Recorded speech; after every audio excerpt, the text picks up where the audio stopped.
Hey, welcome to The Monitor. Peter Rubin, senior editor at Wired. We got some curveballs for you this week, but I want to start it off with a reality show. I know. It's been on for a couple of weeks. I know, I'm late on it. But against everything I assumed, King of the Nerds on TBS is the best reality show I have seen in a very long time. You may have seen the trailers. You know the deal. It's kind of two teams against each other doing nerd things, and you think, oh, this is going to be the most kind of exploitative, stereotypical reduction of what nerds are. Now, the people who made this are also the people who host it, and that's Curtis Armstrong and Robert Carradine, who you may know as Booger and Lewis from Revenge of the Nerds. So their idea when they took it to TBS was, hey, let's kind of do Revenge of the Nerds as a competition reality show. And what comes through is love for nerddom and authenticity. So you've got the full range of the usual types. You've got the hacker, you've got the scientist, the neuroscientist, the LARPer, the fantasy writer. You've got the woman who got her PhD at some ungodly young age and is now a planetary physicist at NASA. So you have intellect encapsulated in all its forms, but the challenges that they make them do range from trivia to playing chess to whatever it is, and it's done well. They cast this really well, and they edited it well. It is not a show of ridicule. It's a show of love, and it's actually remarkably entertaining, and that is on Thursday nights on TBS. Week 3 is this week. It won't be hard to figure out what's going on. That's the nice thing about shows like this. They are simple enough to just jump into. So I implore you to check that out, even if you think it's going to be dumb. Talk about music. Okay, I talk so much about new music that is out this week, that I actually want to take some time to talk about some old music that is out this week.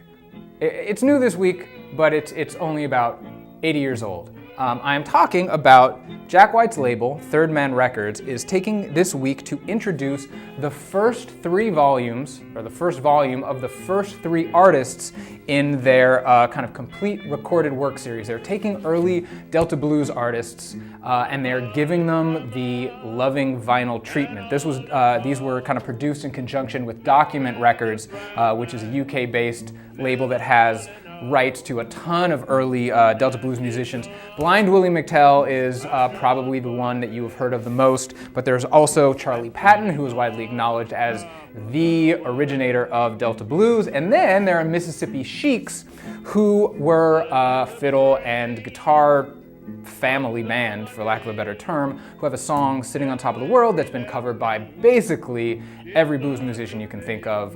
Big Bill Broonzy's version is the one that I always think of, but it's nice to have kind of such a well-curated and well-compiled thing. So the Charlie Patton one, it looks like, is going to have 4 volumes that are going to be released serially. Blind Willie McTell is also going to have 4 volumes. Mississippi Sheik is going to have 5. They had a bit more output than the other 2. I mean, we're talking about the late 1920s and the very early 1930s, but this is just, I'm a big blues fan, especially early stuff and Delta stuff, so it's a great, for me, as someone who also loves vinyl, to be able to get this stuff.